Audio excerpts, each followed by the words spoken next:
Hello and welcome back to another episode, another week indeed, of the Damage Report under lockdown. And it being Monday, you know who we decided to bring back on the show? Francesca Fiorentini. How's it going, Francesca? Hello, buongiorno, come vai? We are very glad to have you here, in English or in Italian, whatever. Sure. But glad to have you here. And, glad to have everyone who's already in the chat. Hopefully you've already hit the like button. Many of you already have. And, Rochelle, I did read your comment. So you're welcome. But anyway, please Yeah, hit that like button. Rochelle. Exactly. She had a request for me to read it. Anyway, if you could hit the like button, if you could share the stream, that'd be great. Maybe tweet it out. I don't know. People seem to be using the Twitter. It seems to be catching on. And Abondanza. There's the message to you. Okay, all the rest of this stream will be incredibly Mediterranean. Let's go in that direction. But anyway, we have a lot that we're going to be talking about through the course of this hour. We have footage from over the weekend of someone, this time not a cop, using their vehicle as a weapon. We've got the Dems coming out with their police reform bill. We're going to be giving our impressions of what's in it, what's not in it. The reopening, how's that looking so far? And a little bit of some excitement in the polls happening over the past day. We'll be talking about that. And also, we've been waiting for an opportunity, an excuse to talk about Harry Potter. And I think we've found it. So we're going to be talking about that as well. And so if you're already commenting along, sending super chats, as many of you are, thank you for doing that. We will be responding to those as the stream goes on. I see right now that Tina says John Oliver got really real last night. Did you see John Oliver last night? I don't know if you're much of a fan. It was good. It was entirely I'm a fan. on... Oh, yeah? It was entirely on the police, their history, reform, and why reform has been so difficult. It was great. It's exactly why I like John Oliver. I know that it's like controversial to like him. You're supposed to hate him. I don't get it. I just don't get it. You're not supposed to hate him, but have you seen Newsbroke? Yeah. It's a great show. Well, look, it's hosted by a great host. It is. And she's talked about police reform as well. She has. She has. What I like to say about John Oliver is that he hopes to someday be Newsbroke. Effectively. Yes, indeed. Yes. Indeed. Although, as he mentioned, he had a full episode on police brutality 6 years ago. Come on, Newsbroke. Yeah. Where were you 6 years ago? 2016. Yeah. Anyway.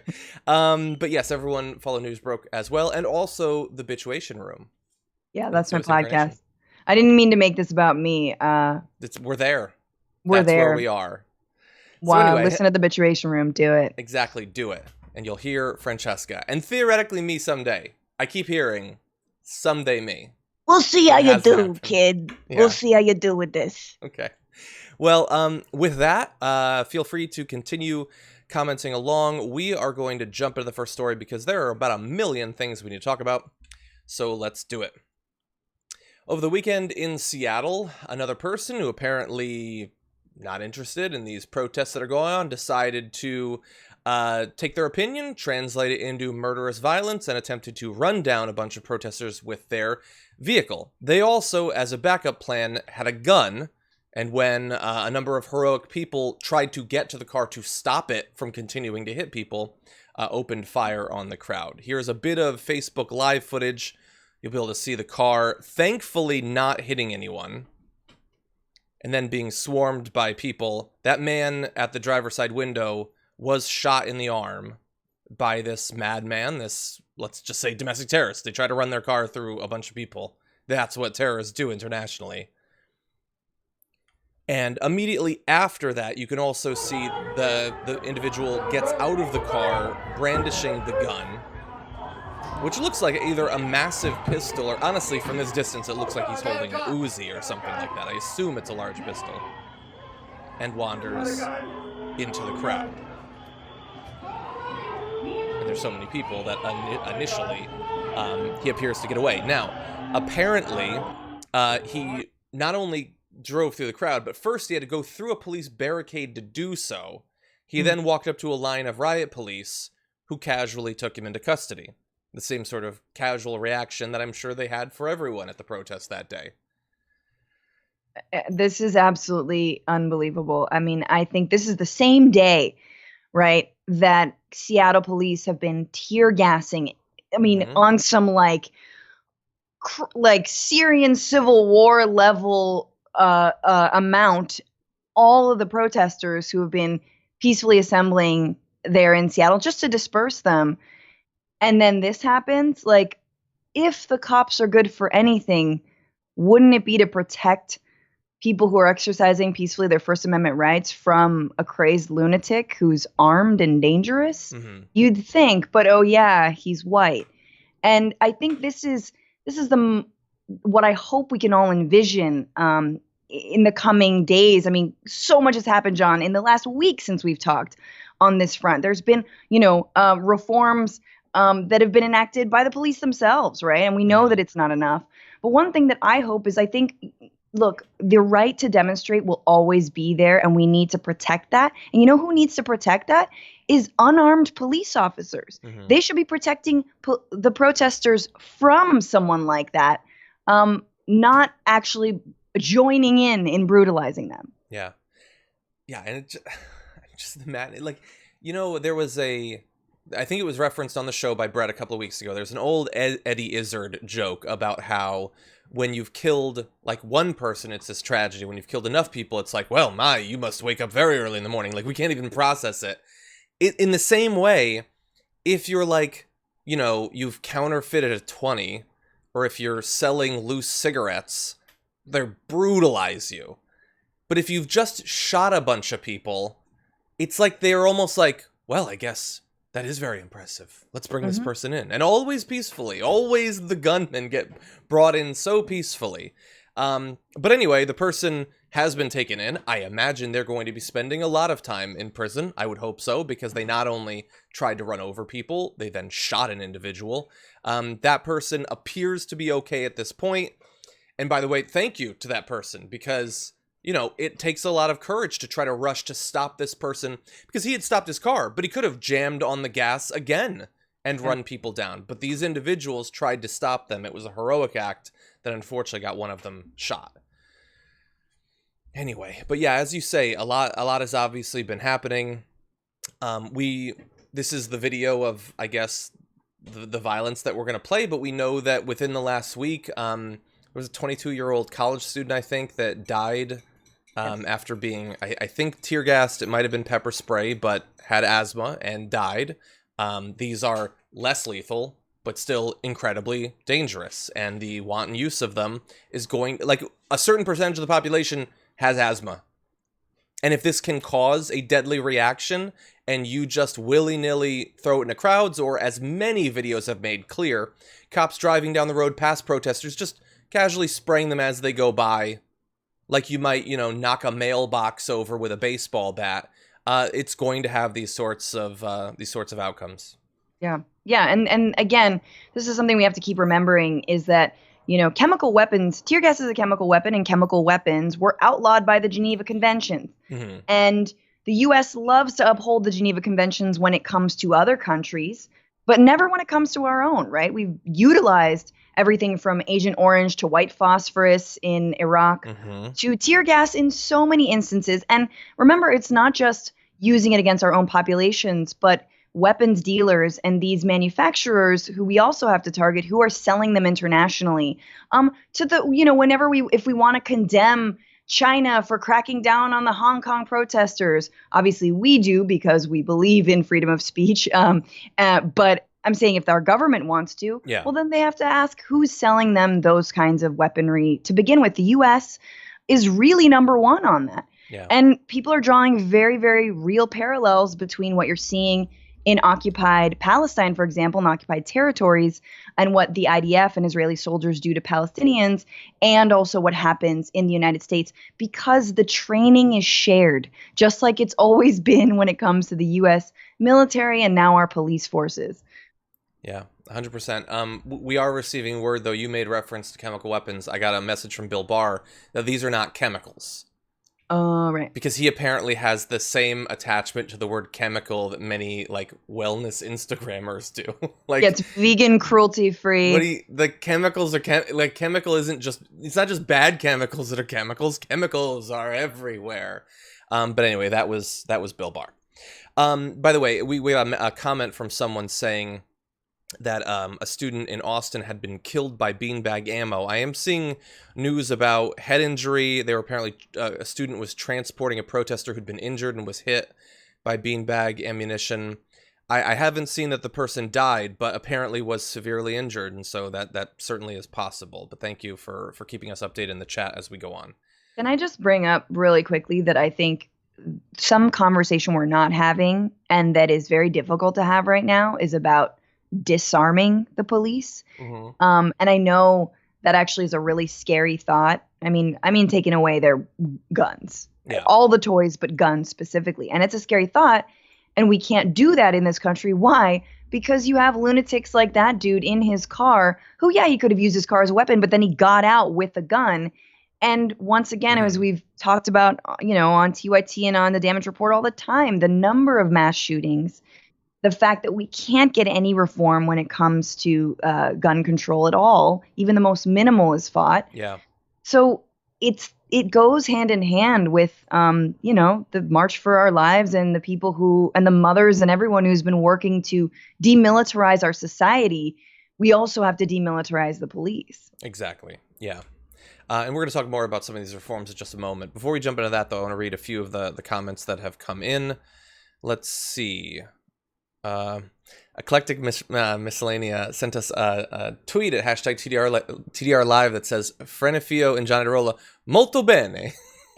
So we got a little bit more Italian there, which I obviously do not speak, despite being Italian. I do not speak. You seem to. I would have believed that you did. Okay, let's see. Trendy as Dabber says, John, will you please read my bill to end police brutality on your show? I tweeted you the Facebook link. Thank you, John. I will take a look at that. I have not yet looked over it, but thank you for letting me know. Sierra, thank you.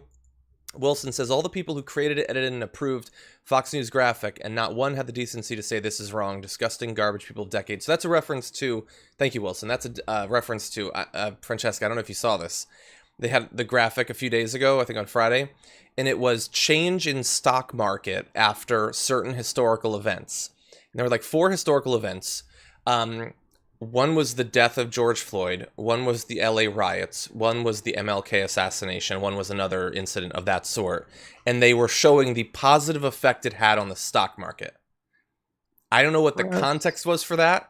I don't know what the context would have to be for it to be reasonable to take these historic tragedies and say, hey, silver lining, the NASDAQ.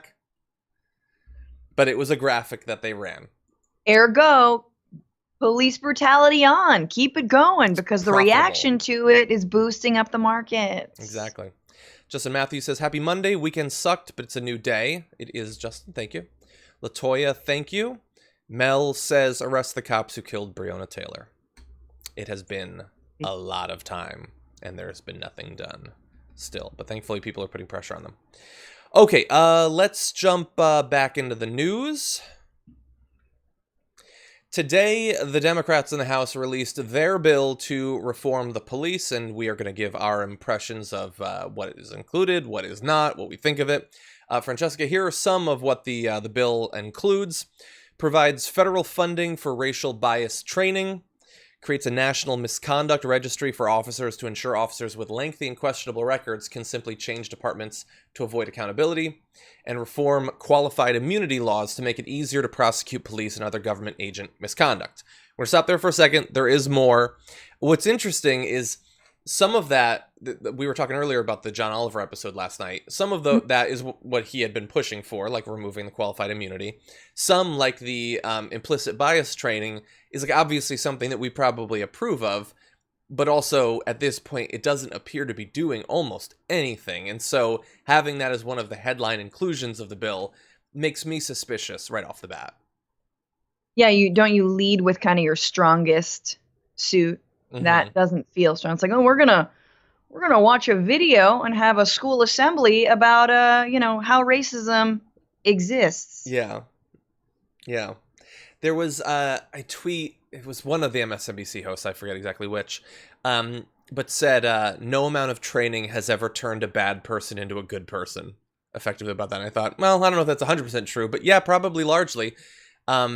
By the time you, as a police officer, get to this bias training, you're kind of who you are at that point. Maybe it'll make you aware of a few things, but it's certainly like these have become more common over the past few years, and it doesn't seem like that has fixed everything. Right. I mean, what are we talking? Are we talking like ethnic studies, like 4 years, receive a little degree, Hmm. are we reading Michelle Alexander's A New Jim Crow? Like how deep are we going here? Are we like doing some like, community racial justice organizing, like a little internship, for 6 months before you can be a police officer? These are lists. That's my wish list. Hmm. But something tells me that that's not part of it. Yeah, no, I don't think they go just that far just yet. But there is more. Let's continue. Requires state and local law enforcement agencies to report use of force incidents to the Justice Department. Bans chokeholds and no-knock warrants in drug cases at the federal level. Incentivize local departments to adopt similar measures by withholding funding for those that don't. So hypothetically, that last bit obviously is tied into both Floyd and also Taylor, those two cases. And again, there will be a little bit more. Some of these are perfectly fine reforms to make, and maybe you could have been pushing for this, not just as the result of weeks of protest. I would guess that so far what's been included is probably not going to completely reassure many of the people that feel like a far deeper, more structural rebooting of law enforcement in America is necessary. They're probably Yeah. looking for a little bit more than banning chokeholds at this point, especially since you have areas around the country where they are banned and they are still used and people die from them and the cops get away with it. So a ban, like if the unions can still do all of the things they do, a ban doesn't reassure me that it's going to stop people from being choked out on the streets.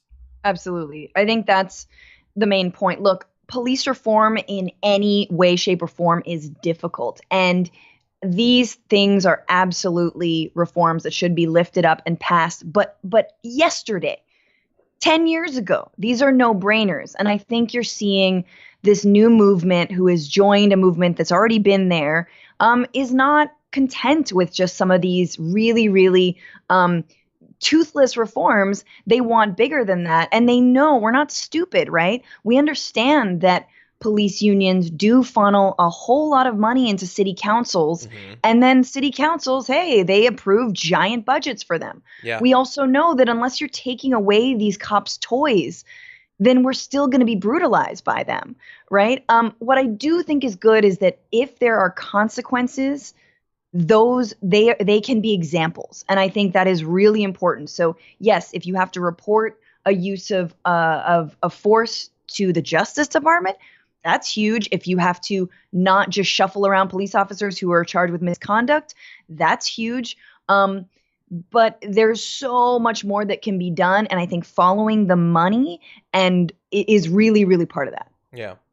Yeah, and when you mention the toys, I mean, there's a lot of aspects to that, obviously, but like, isn't it weird how it's been weeks of protests, the cops have been firing off tear gas and pepper balls and all that stuff, and I haven't heard of one report of like a police department saying, we've run out of tear gas. Like, how much did we run out of as a country over the past few months? But so far, they've been fine with their munitions, basically. They seem to have pretty good stockpiles. It's There, also just so cruel. I'm sorry. Do you know what tear gas does? You're just like dripping. I'll talk about droplets dripping from your mouth and your nose and your yeah, eyes. I mean, it is everything. It feels like it's stinging you. Even when you're 3 blocks away, you can start to feel it. I think people who've got allergies, who are just in the yeah, vicinity of tear gas, can feel it. Like, we're in a pandemic and you're tear gassing people? yeah. Really?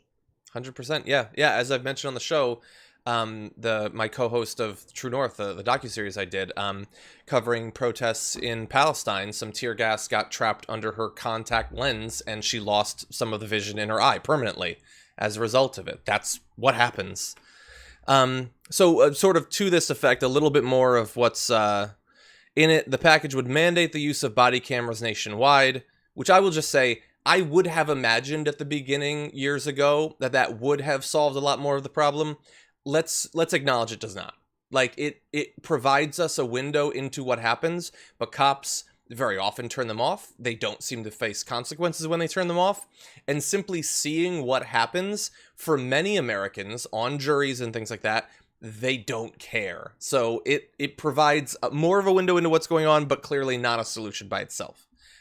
But that bill would also ban military-style weapons for police.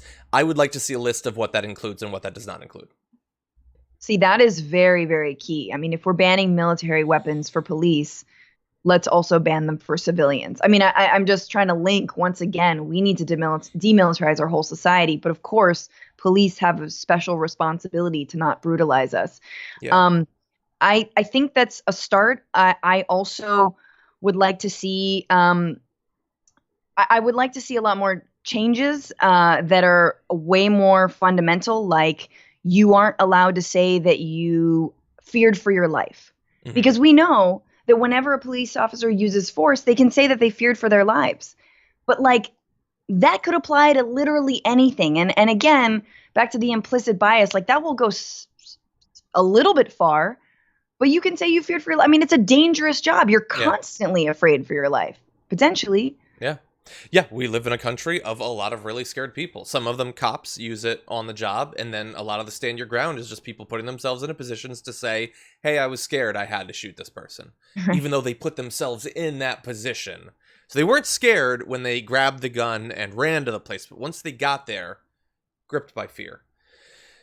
Finally, in the bill, it also includes a version of the bill we've been talking about recently that makes lynching a federal hate crime. That Rand Paul has such a problem with. And I also saw, I mean, there's like press conferences going on. That'll come out. We'll talk about it on tomorrow's show. Pelosi asked about the push to defund the police, notes that police have to deal with various mental health and education issues that go beyond their purview, and said, quote, we could rebalance some of our funding to address those issues more directly. So here's the thing. Wow. Some of these changes are perfectly, I'll believe it when I see it. Some of the changes are perfectly fine, sure, but the goal here should not be, and by the way, isn't, so good luck trying to just take this bill and assume that that's going to end all this, to take like a couple of like things around the edges of the police and tweak them a bit and provide some new limitations. That is not going to change the fundamental problems because the problems are fundamental. I think personally, we should do what John Oliver profiled one example of this, and I think Camden, New Jersey, where they dissolved the police force, which supposedly Minneapolis is thinking about doing, and then restarted it from scratch, requiring everyone to be rehired and fundamentally changing the mission of the police. I think that should be the goal. But at the very least, even if you're not going to go through that process, we should be engaged in a nationwide rethinking of the scope and nature of law enforcement.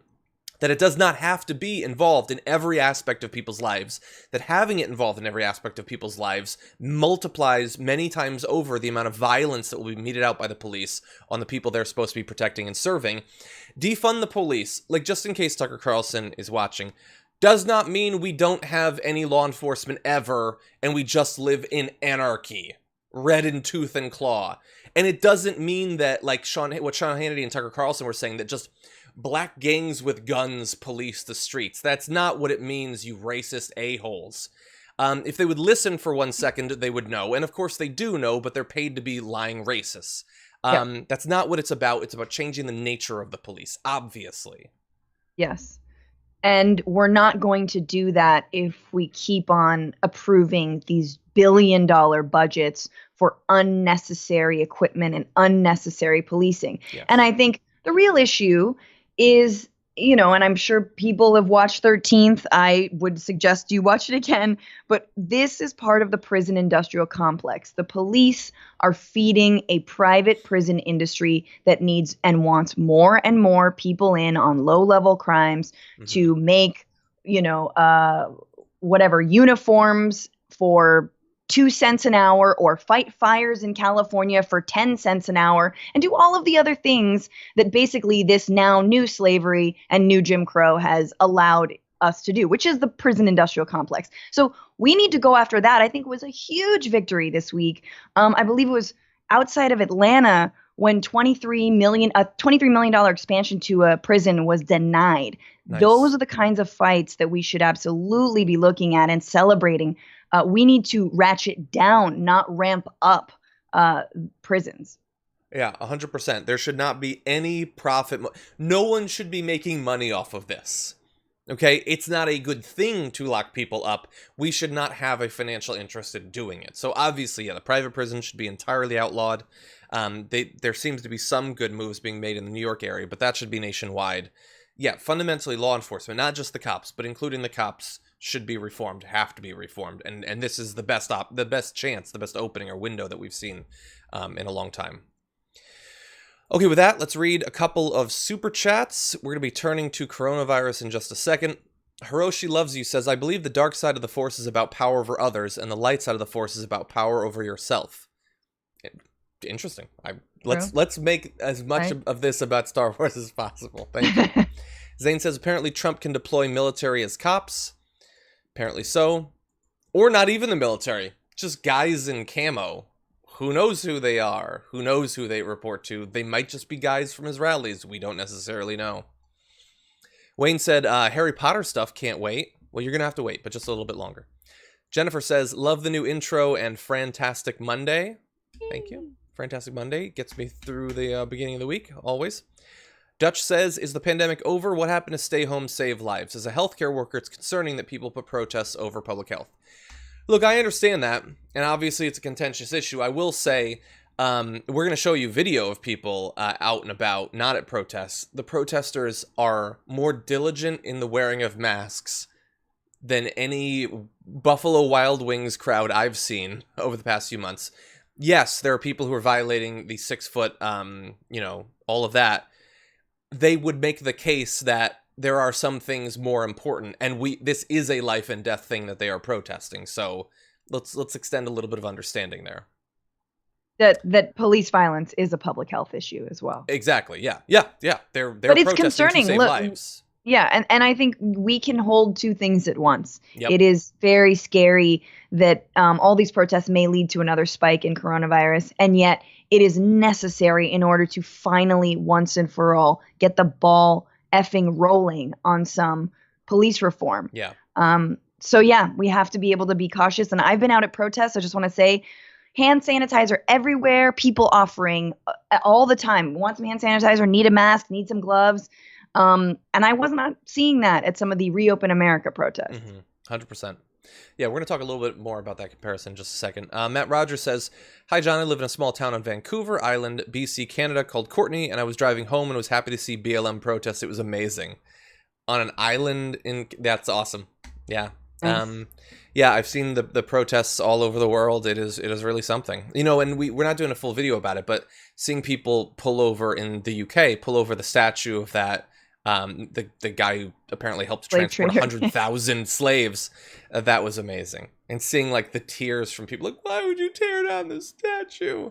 Like, honestly, get other heroes. Put up a statue of Iron Man. Seriously, you need to worship a guy who got rich off of transporting slaves. You're free your mind.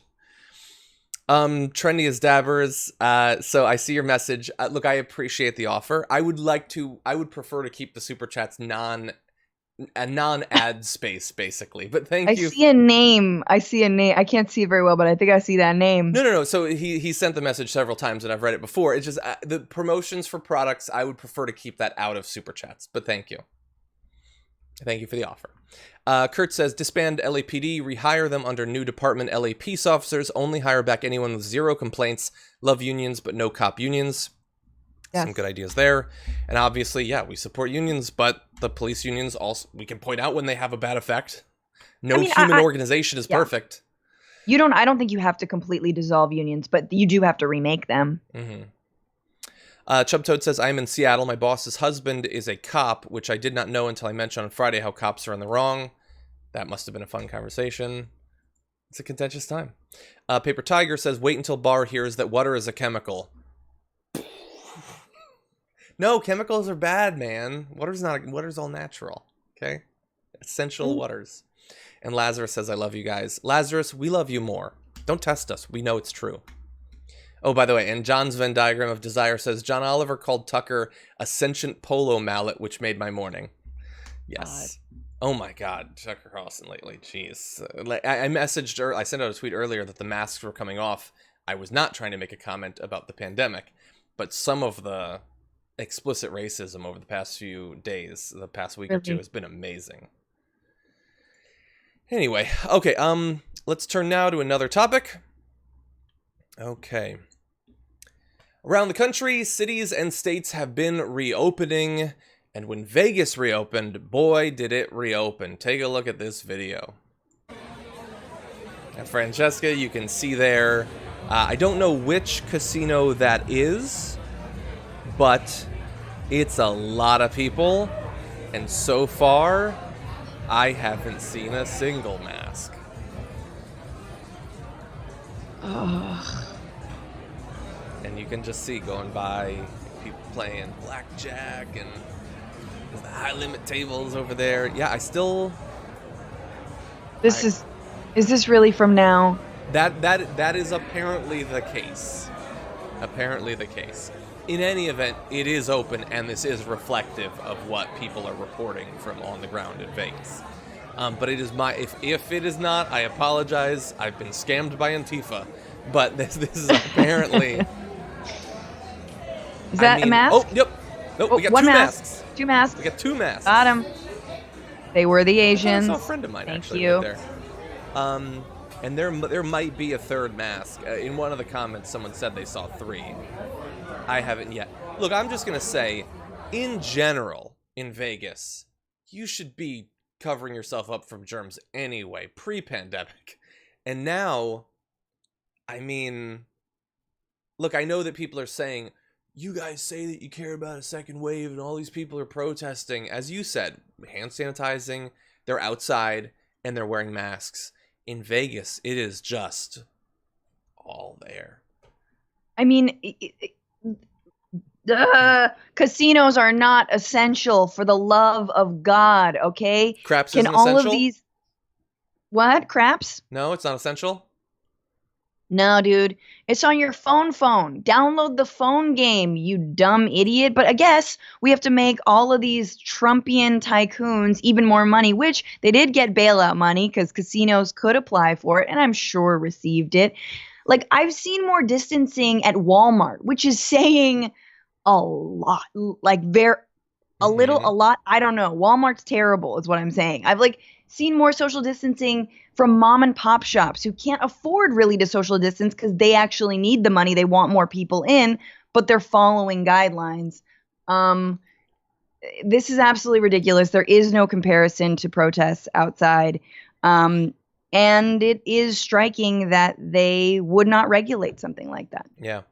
Yeah, so good and bad news here. So first, the bad news is that if you go to Vegas, I need you to understand that not only apparently is virtually no one wearing a mask or socially distancing, but you have every one of those people is self-selected based on their willingness to accept great risks and make perhaps poor decisions.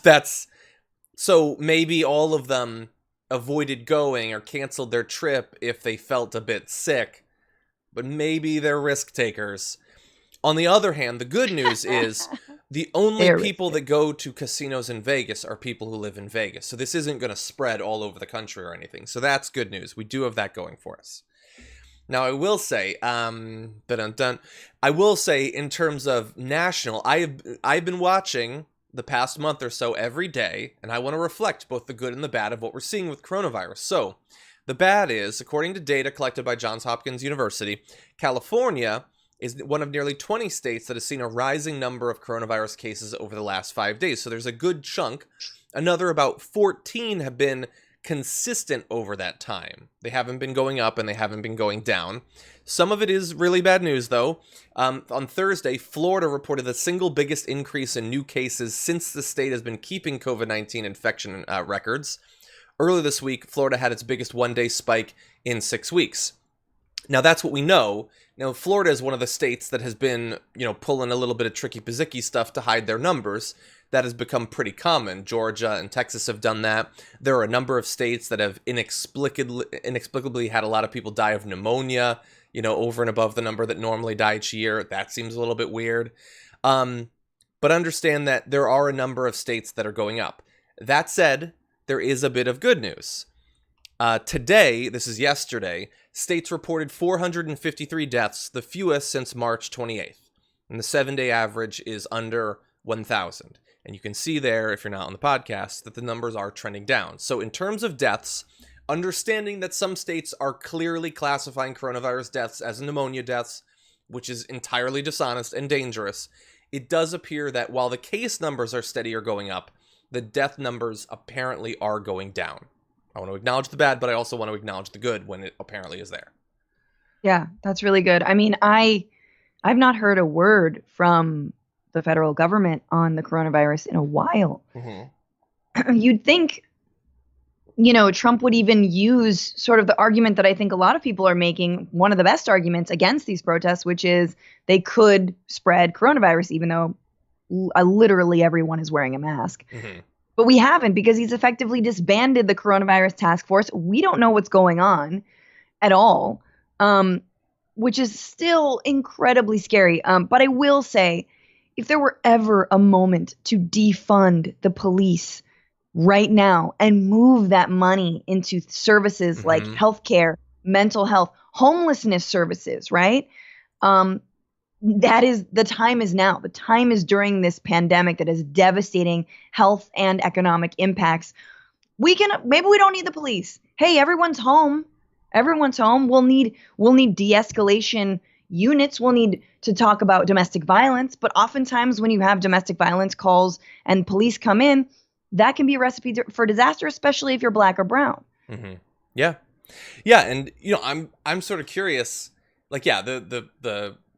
the organization in the federal government designed to talk about this, Trump apparently forgets it even exists. He doesn't care about this. I read an article that the GOP has lost its appetite for more aid. That appetite's been gone for 2 months at this point.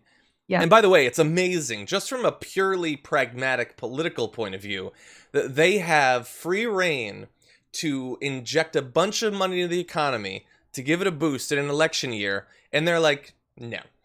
How much do you have to hate the American people that you won't use other people's money to artificially boost your election chances? It's amazing. And in terms of the police, I'm curious. This is a sort of informal poll. This will be anecdotal, but I would like people to comment, just a number. How many times have you called the police for help in your life? I will say, personally, I don't believe I've ever had to. Now, obviously, that's part of a product of privilege. Some people will be exposed to more of this sort of thing than others. But the Tucker Carlsons and the Sean Hannitys of the world would have you believe that if the cops were gone for one moment, bandits would rampage through your neighborhood. It's generally not the case. No, and I think the other question related to that is not only how many times have you called the police, but also how many times have the police been helpful in your lives? Yeah. How many interactions with police officers have been good for you and, whatever situation you were facing? My guess is not very many. And I think the other thing is that a lot of white people have to think about, and I think Tucker Carlson and Sean Hannity are really asking a lot of white folks who are on the left and progressives and liberals, when do you call the police and why? We know that when people with privilege often call the police because of what they think they're seeing, or they think they see someone with a gun, or there's someone rifling in their trash, the nextdoor.com or right sort of snitch culture, that oftentimes that can end in someone being murdered. Yeah. And I know that's not people's intention when they call the police, and this is why we need to disarm them, have less funding for them. And yes, I do think have more training, but the training needs to be instead of, not in addition, not more money for better training, less money for lethal training, more money for non-lethal. Yeah. And I don't mean, tear gas, or non-lethal. Or beanbags, right? And I think, so everyone has to sort of think about, when have you called? Why would you call? And are there situations where you can call someone else? And then just an anecdote, I know someone who has a business. She says she calls the fire department because she knows the fire department, they don't have guns. Yeah. They got hoses. And they can, but if someone is undergoing, let's say, cardiac arrest, or they need immediate attention, they can also transport someone to the hospital. They can help. Yeah. Yeah, 100%. We should, like many, and John Oliver, everybody should watch his episode. He goes through this. There's so You many say John Oliver one more time. I I know. swear to God, John. I know. If Dan is watching, he's gonna get really mad at me. There are so many, like the expansion of police role, like the number of things they need to stand in for, that hypothetically there could be far better equipped experts that would also not respond with lethal force because, it's if every problem's a nail, and if you're a hammer or whatever, all the problems will be in the nail, that sort of thing. Yeah. We could avoid a lot of that damage. Again, defund the police doesn't mean you don't have police. It means that the police fill a far smaller, more targeted and appropriate role in society, hopefully not on a foundation of law enforcement philosophy going all the way back to slave patrols. Yeah. Okay, let's turn now to some related news. If we are going to avoid a second wave, which I still doubt is going to happen, despite the fact that some of the news look good, we are going to need to be prepared in terms of tests and treatment and the ability to quickly identify, contact trace cases. One important part of that are testing swabs. And to put a spotlight on their production, Donald Trump traveled to a medical facility, a production facility that makes these swabs in Maine. You can see here a picture of him seeing a swab for the first time in his life. I don't know. But what I do know is that once again, because he is a person that is to the individual level of the cell infused with weakness, he's not wearing a mask because he thinks that would make him look weak. So he walked around this facility without a mask, and as a result, the facility had to dump all of the swabs they had manufactured that day. They were manufacturing less because of the visit, but the ones that were manufactured were no longer sterile and had to be dumped because this person is too stupid and weak to just put on a mask. And we desperately need these. Well, now we have slightly less. Weren't they selling Trump 2020 masks at trump.sludgeface.org or whatever the hell? I think it's trump.sludgeface. Yeah. Okay. Yeah, there was they couldn't get .net. So, I think they were, but that was before they decided that wearing a mask was the same as drinking a double soy espresso. I don't know. Yeah. I'm so done. I'm so done with this fool. Like, honestly, next. Done. Next, done. Like, well, unfortunately, we're not yet done with our need for the swabs that have been thrown away. Let's see. Maine and other states have complained about a shortage of swabs that is only going to get worse as he travels to more facilities. Nearly a third of Maine nursing homes reported last month they had no nasal swabs to collect specimens. Nearly 61% of those responded said they had 7 or fewer swabs. Not like boxes or crates of swabs, like this many swabs. He was holding up 1/7 of their individual supply and it's ruined. They'll make more, but think about how stupid and self-destructive and pointless this behavior is. Just put on the mask, you moron. But at this point, he can't because he's told all of his cultists that putting on a mask is incredibly weak. You're going to look like you don't have genitals if you're a guy. And by the way, it makes you an SJW or something. Well, he could make like a Bane mask, Mm-hmm. Trump just had the Bane mask. Something like, makes him look hard, but also traumatized. Why not just have a mask made that has the image of that part of his face on it? It could be like camouflage almost. 30 years younger. God, so stupid. Okay, well, we're going to take just a brief second to read some comments and then launch into why his behavior might be becoming more flailing and bizarre. Let's see. Okay, Jess Ortega had tweeted us a hashtag TDR Live saying, John Iadarola, heads up, just in case there's a dip in likes this time around, for some reason YouTube isn't allowing me to. Isn't allowing you to hit the like button. I've been shadow banned. I'm going to go write a book about it and complain online and make myself out to be a victim. I think I can make it to the top of the right wing on this. Agreed. But anyway, thank you for trying, Jess Ortega. I appreciate that. Let's see. Trash E-Plays over on Twitch says, I love that the tattoo shop is also open in a crowded casino during a pandemic. It's essential, man. Finishing the sleeve is essential. Trash E Plays says Iron Man was an arms dealer, John. Yeah, I was gonna mention that. I wasn't being serious. And by the way, he gets out of arms sales in the very beginning of the first one. Did you watch the first movie?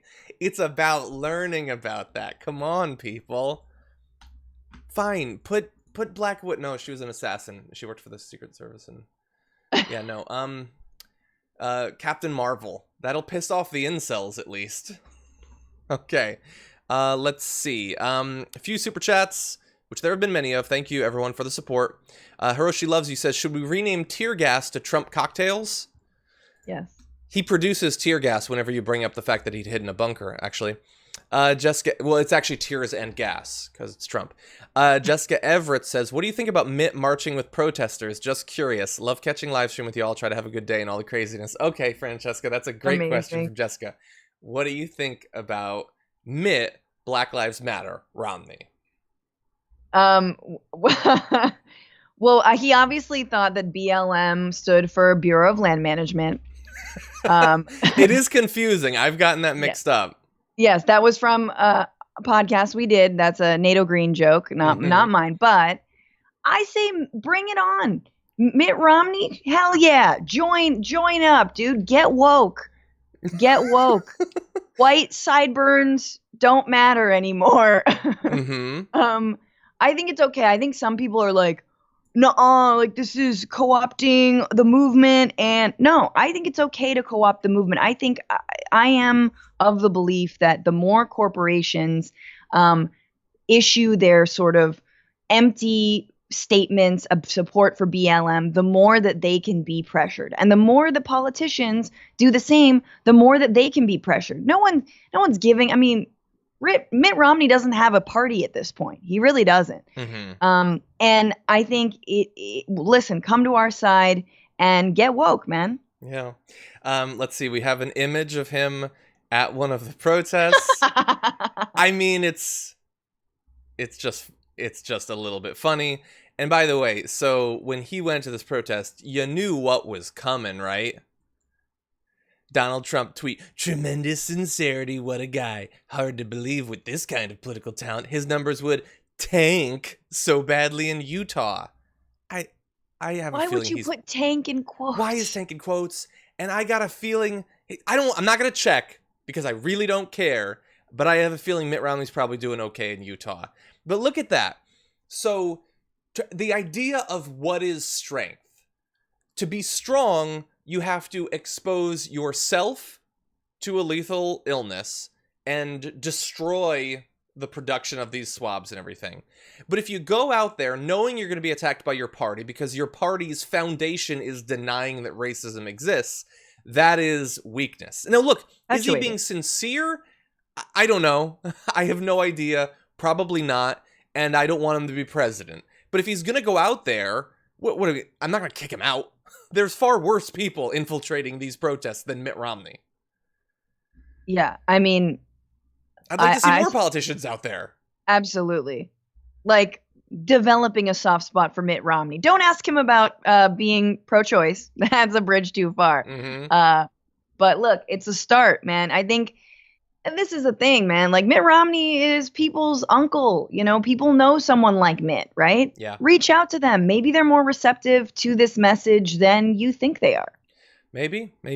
And look, am I going to say that, like, when I see that George W. Bush plans on possibly supporting Biden, that makes me super enthused? No. But there might be a few older Republicans that long for that brand of the Republican Party, and if that turns them against Trump, then fine. Like someone being your temporary ally doesn't make them your savior. No. That's not how it works. Less enemies is a good thing for a movement that has had this much historic trouble winning. Anyway, let's move to related news. Okay. Donald Trump, outwardly, in public, very confident about his chances. He recently said while talking to Fox News that he's confident about the polls, and the polls that showed him down in 2016, after all, he won every state. I checked. He didn't win every state in America, but that's what he's saying. Privately, though, apparently not so confident. The president, West Wing advisors, and campaign aides have grown increasingly concerned about his re-election chances as they've watched Trump's standing take a pummeling, first on his handling of the coronavirus pandemic, which he forgets even exists now, and now during a nationwide protests against racial injustice. His allies worry the president has achieved something his November foe had been unable to do, igniting enthusiasm in a Democratic Party base that's been lukewarm to Joe Biden so far. And so we're gonna show you some polls. So let's see. We've got right now. Let's see. CNN released a poll today with Trump down 14. Bear that in mind. And Biden is up to a 12-point lead in Michigan right now. Now, as we always say, these are polls that are a long way out. And bear in mind, I looked back in 2016. The same pollster in Michigan in March. So it's not quite the same thing. Had Hillary Clinton up by 10, and she ended up losing that state. So bear that in mind, full context. But Trump doesn't want to be down by 12 right now in this poll. That's all I'm saying. With apparently no plan whatsoever to get himself out of the hole. No, absolutely not. And I think we know that Trump will fumble any opportunity that he could use to his advantage. He could somehow, I don't know, Stephen Miller could like smoke some sativa and like write him a good speech that like isn't like Nazi sounding. And, maybe he could win over some young African-American voters. I don't know. But, and maybe some like moderate conservatives, right? Who might be like, well, I believe more in, Republican, view of the economy or whatever it is. But he's completely bungled that. He's completely lost that, both on coronavirus and on these protests. He is out of touch with reality. And so ultimately we are getting, okay, do you believe in the president's reality? And do you believe in a fascistic militarized takeover of the United States? Ironically, the people who support him would be like, Obama was a socialist who wanted a fascistic takeover of the United States, or do you have feet on the ground? Are you like, are you here and now? Are you not nuts? Do you, 1 + 1 is still 2, etc. Yeah. And that's the choice. And I think you're going to see, and I do dispute a lot of the Republican polls or like X amount of Republicans still support Trump. Yeah, because I think there are fewer Republicans. Like, I'd like to see how many people still identify with the Republican Party after 3.5 years of Trump. Yeah, it's got to be low. Certainly his approval rating is. Yeah, I love that you point out the weird hypocrisy on fearing the takeover. Like, I remember not too many years ago, back before Trump, there were the Jade Helm military exercise in Texas that Alex Jones was sure was the UN taking over the whole country. Some Republican politicians said we're all going to be forced to live in hobbit homes. You might remember that. Oh my God, force me. Yeah, that would be amazing. Now, they're all over. The military's everywhere. Totally fine. Totally cool. Should happen. Weird how that works. But anyway, in terms of what Trump has on the docket to try to recover, he has some lines of attack he plans on rolling out. So, Joe Biden's ties to China, which the White House blames for the spread of the pandemic, even though initially they were so complimentary of China. And it's going to be hard because Joe Biden is fear-mongering around China as much as Trump is these days, so that's great. You also have Hunter Biden, whom aides believe can be painted as a symbol of corruption. I mean, maybe that'll work, and who knows what's going to happen in a few months. But man, they still think that that's what's like on the front of everyone's mind across America. Like, we're worried about will we ever be able to go back to work? Yep. Like, you think like I care about the BS about Hunter Biden? Like, I don't care. Will I be evicted? When is unemployment running out? So I'm gonna lose my house because like they temporarily can't take my home, but I still lost all the money, and you guys aren't doing anything to help me. You've lost an appetite for more aid. And then they have Biden's support for the 1994 crime bill, which is obviously that I get what you're saying. But you've also done everything you can to create the sort of environment that is going to minimize the impact of that and other horrific pieces of legislation that Biden has supported, because you are pitching yourself as the boot on the neck of African Americans across the country. Like, maybe if you were to extend a hand, maybe march like Mitt Romney is, and then bring up the crime bill, that might seem a little bit less hypocritical, but you're making it impossible for yourself to do that. Right. And I do think that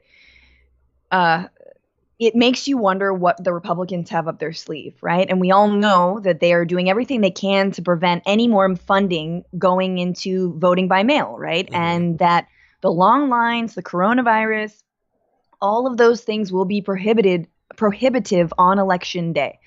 And I, always think of John Pilger, I believe, who, writes on election stealing and in the United States, right, and gerrymandering, et cetera. And he always talks about overwhelming the steal. You have to overwhelm the steal. There was absolutely voter machines that flipped votes in 2008 and same in 2012. There was gerrymandering. There was gerrymandering is on a different level, but there was a lot of chicanery, and you have to overwhelm it. You have to overwhelm the steal. We have to translate this energy to the voting booths and beyond. This is not just a, hey, just vote. No. This moment and this movement, when it comes to police violence, extends, beyond party. It's bipartisan. But right now, it's very clear we need to send this mofo packing, and we have no other option. And yeah, I would rather have Biden as my adversary than Trump. 100%. Yes. Yeah. You're not picking your savior. You're picking the person you're going to fight with for the next 4 years. And if you want to make the case that it's better to fight against Trump, it's going to involve convincing people that the last 3 years didn't happen. 100%. We need to overwhelm the steal. And because that is the only way to get people in a position to hopefully make it more difficult to do that in the future. And that's not just a federal thing. That is 100% a state level thing, too, in terms of gerrymandering, removing voting precinct, voting booths, all of that. Mm-hmm. Okay, let's see. Why don't we're right up against it, and I definitely want to talk about the last story. So why don't we roll right into it? Okay. Across America, protests are raging. Around the world, there are protests around this, and people are still dealing with the pandemic, which is still very much a concern. And so, of course, this was the perfect moment for author J.K. Rowling to start attacking trans people. So this is what she had to say in a tweet. She's talking about an article about trans rights, and she says, "People who menstruate," she's quoting, "I'm sure there used to be a word for those people. Someone help me out. Wumben, Wimpund, Woomud, opinion, creating a more equal post-COVID-19 world for people who menstruate." So what is bothering her today is that they use the expression people who menstruate rather than trying to pretend that trans women don't exist. J.K. Rowling, incredibly wealthy person, really tuned in to what's going on around the world. Yeah, I mean, this is the thing. This article that she brings up isn't even about trans rights. She's just mad that the phrase You're right. people It's who not. menstruate was used. Yeah, so it's even more Right. sort of like searching for a reason to be upset. And that's the thing. It's like when it comes to trans rights and inclusivity and language inclusivity, like, if you're mad that people are using people who menstruate instead of women, then that's on you. Like that, when you get mad at inclusivity, you're kind of you're like 2 hops away from the people who are like, well, James Bond isn't white. You could never have Idris Elba. Inclusivity is wrong. You're just there. And listen, I get she doesn't want us to not ever use the word women again. But trans rights and trans inclusivity has nothing to do with abolishing the word women. In fact, it has to do with sort of expanding our definitions of women. And she's, and again, it's a very okay boomer moment from J.K. Rowling. And I also, last point, if we want to expand the definition of people who menstruate, like, if I want to, like, get some sympathy from more people about what it is to menstruate, like, don't take that away from me. Like, that's a good thing. That helps all women out, right? It's like, yeah, people who menstruate. Because, some men menstruate. So it's like, I want more of that. I don't want less of that. I want more people to understand what it's like to bleed every month. I agree. I will just say that she appears to be one of, there's a class of people, and they may not realize this is true of them, but psychologically, perhaps the most distinctive thing about them is that the trans community, the trans experience, breaks their brain. Yes. And there are some people that they'll never get past that. And so this she is someone keeps who coming back to writes this. about mythical creatures all the time. She like writes about goblins and stuff. She writes about goblins. Which I respect. I want a career where I write about goblins. But like, yeah, her and like you watch Ben Shapiro. That guy talks about the trans community more than literally any trans person I've known in my life. Like there are just some people who it gets in their brain and they can't stop thinking about it. They will never talk to an individual from the community to understand it. They don't want that. Because it's sort of like hate watching. They just want to think about it and dwell on it and attack it. And it bothers them so much that this group isn't being openly attacked anymore. And the thing is, J.K. Rowling, she thinks of herself, obviously, as everyone does. Nobody is the villain of their own story. She went on to say, the idea that women like me, who've been empathetic to trans people for decades, yeah, I'm really getting that, feeling kinship because they're vulnerable in the same way as women, i.e. to male violence, hate trans people because they think sex is real and has lived consequences, is nonsense. It's not up to you. You don't get to say what qualifies as empathy for a community you're not a part of, and that is asking you, stop attacking us constantly. It's not up to you. It's not up to me. It's not up to Francesca. It's up to them to say what qualifies as empathy. And being triggered by an article that uses the phrase people who menstruate is not empathetic at all. I read the entire article. Oh, yeah. The only reason it's an article about, providing menstrual like services and necessities during COVID-19, right? Getting like free access to tampons, pads, etc. And then it mentions, women, trans people, and other non-binary people who menstruate. That's it. That's the only reference. It really wasn't about trans people. And so when you're triggered like that, once again, the problem is you. Yeah. And I want to read just a few. This obviously took over Twitter. I want to read just a few of the responses to it. Some serious, some not. The first not serious, Cam Caskey tweeted, "Deletus tweeto," which I just thought was great. It's basically a spell. I know you don't read it, but it's pretty good. And then some were incredibly serious. So one individual said, "I decided not to kill myself because I wanted to know how Harry's story ended. For a long time, that was all that kept me alive. Until I met my husband who helped me learn to love myself and to want to live. You just insulted him to my face. I hate you." And there were so many people with things like that. And obviously, look, her attacks against the trans community is not the only issue. Her weird co-opting of the gay experience to imply that a character that was never explicitly gay was gay to get cred, even though you never actually did it in the books, let alone the bizarre racial stereotyping and anti-Semitic stereotyping in Harry Potter. Look, I love Harry Potter. I think the books are great, but they obviously have some massive blind spots that she continues to refuse to admit. I want to say just one more thing. While she obviously has some issues, Hermione Granger years ago wore a shirt that just said trans rights are human rights. And so not everyone's a villain in this story. Emma Watson is awesome. Love Emma Watson. Anyway, Francesca, thank you for making this day slightly more fantastic than it would have otherwise been. I do appreciate it. That's a low bar, but thank you, John. Everyone, check out the Bitchuation room. Newsbroke as well. Yes. Yes. Yes. Follow me at Franny Fio on all the socials. And thank you, John, for always holding it down. You're the best. I don't know what we would do without you in these times. I try. Thank you. Have a good one. Stay safe. You too. And everyone at home, let's talk a little bit. Let's see what's going on. Zane had sent in a super chat saying, "Ew, Franny Fio," talking about the tear gas. That description was graphic. It was. The reality, even more so. Oh, one of the producers wrote in, that was the Cosmopolitan, the video that we showed you of Vegas. So that's great. I like the Cosmopolitan. Kilal says, "Police misconduct should be prosecuted by the public defender's office, not the district attorney. The current conflict of interest is clear, present, in a dangerous society." That's a great point, Quentin. Thank you. Joshua says, what about mandatory liability insurance for cops? Yeah, that's an idea that I've seen going around quite a bit, and saying effectively those who generate these complaints and issues wouldn't be able to keep their insurance. It's an interesting one. I'm not an expert to the level that I would understand all the implications of it, but I do think it's an interesting idea.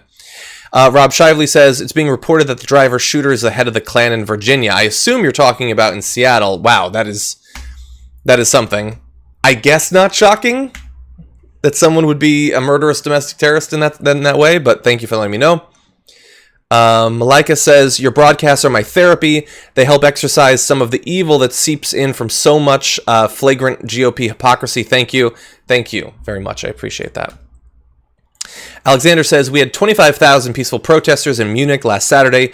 I was positively shocked how many people recognized my TYT shirt. Thanks for your work. That's amazing. Wow, all the way over there. Well, thank you, Alexander. Latoya, thank you. As always, Jess says, I want to protest, but I have asthma. What do I do? That's an incredibly tough position to be in. Okay, I'm getting word that my mic is peaking. Let's turn that down a little bit. So look, obviously being exposed to some of these irritants could be dangerous, with that. Thank you, Craig. I see. That could be dangerous, as well as the increased risk of potentially, being exposed to coronavirus. I would probably say selectively choose protests that are able to have more social distancing, or potentially assist in other ways.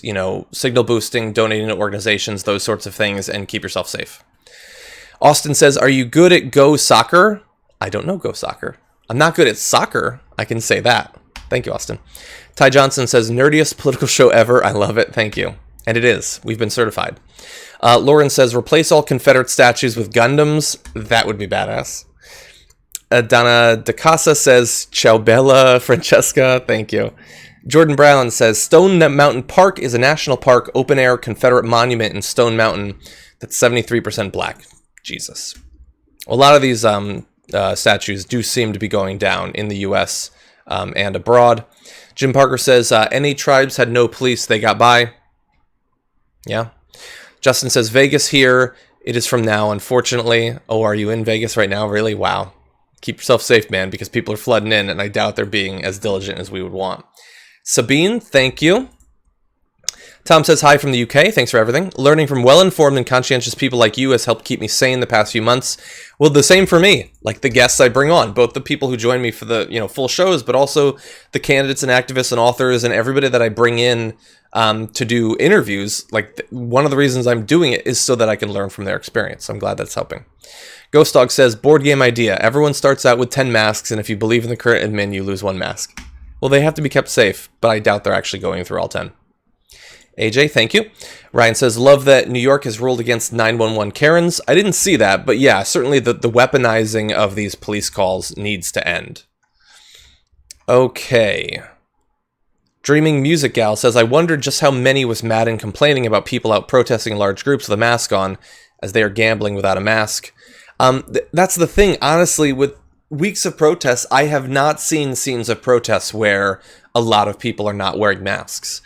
These are responsible people, and I believe that they're not only responsible for themselves, but also putting pressure on people to mask up when they're at the protest. I'm not saying everyone is, but the vast, vast majority are.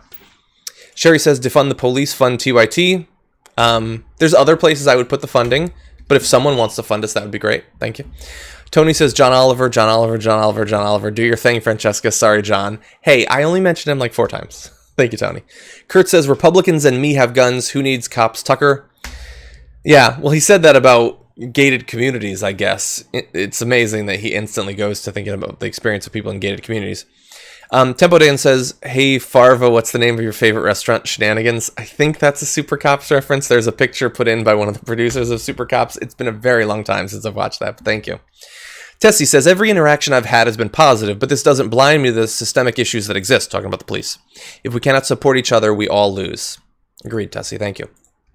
Skatari says, it's okay, John. I like watching John Oliver, too. Thank you. You all should. It's 34 minutes a week. Very well researched. They're doing a great job. They don't seem to have lost much from the, transition to home shooting. Like some of the pageantry and everything going away just means that they get to do more actual reporting. Milton says, I'm 65, white, and live in a black neighborhood in Baton Rouge, Louisiana. I've never called the police once in my life. Protests here have been peaceful, and our police are professional and helpful. I'm glad to hear it. Cal says, I would like that company to sue Trump for losses, talking about the Puritan Medical Company. I doubt they're going to. And if they did, they probably would never get paid because he never pays his bills. Miranda says, nobody ever wrote a song called F the Fire Department. Yeah. Badrango says, I like to use quotation marks. I don't know what they mean in Trump's hands. Stanley says, the NFL needs to give Colin Kaepernick a personal apology on TV. That would be just the tiniest bit of justice, but yes, they should. Stewed Tomato, thank you. Joe John says, is there any video that would support the Seattle police chief? And yes, gas still bad. I'm not sure exactly what you mean, but agree about the gas. Thank you. Kiara says, Bill S3398, is it a clean or dirty bill not meant solely to prevent child abuse porn, but to censor Americans? I can't find the bill in full, need info. Bill numbers are generally going to go over my head. I don't maintain them in memory, but thank you. Wayne says, okay, I waited for this. I am so bummed out. I assume you're talking about the Harry Potter. Yeah, I didn't say it was going to be good news about Harry Potter. It's about the author has been just a train wreck for the past few years. Connie Peterson, thank you. And Debbie Howard says, vote Biden. How can I do that? Sexual assault survivor. Look, Debbie, it's obviously on everyone. And, I've said from the very beginning, like, people have to do what they think is the best option for themselves. I'm not giving any sort of directives or anything like that. I can only describe what I think would be best. And let's see. Voodoo Begs on Twitch said, one thing to write about goblins and another to elect a goblin to run your country. 100%. But man, the depiction of goblins in Harry Potter just had some massive issues that the movie only doubled down on. Oh my god. Whew, there were some issues in there. Fantasy needs to do a better job of understanding the inclusion, explicit or implicit, of racial stereotyping. But anyway, sci-fi as well. Anyway, thank you everybody for joining me. I do think, let me check. We've got a 2,500 likes. That's pretty good. Okay, hold.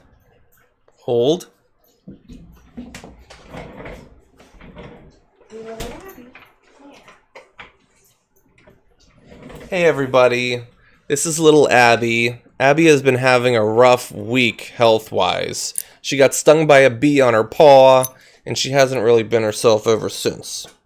She enjoys some things like barking at fireworks and food, but other than that, it's been a little bit rough for this pupper. Poor Abby. Everyone send love to Abby. Hopefully she'll recover soon. Anyway, everybody, thank you so much for joining me. It's been great to have you. Lots planned for throughout the week. We've got Jordan Yule, who's one of the biggest viral stars of the past few weeks, going to be joining us tomorrow. JR is going to be here. I think we're going to have Michael. We're going to have Brett. It's going to be a big week. Lots to come. I'll see you then. Stay safe out there, everybody.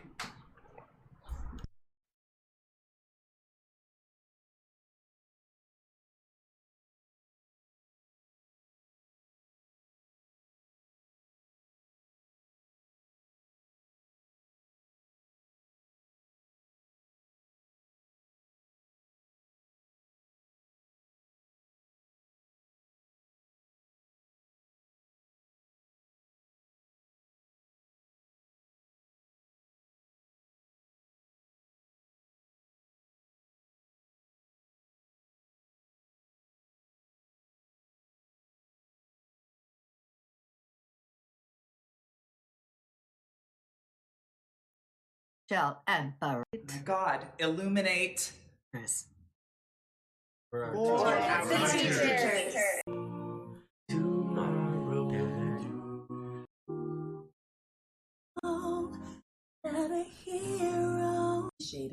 And I just want to say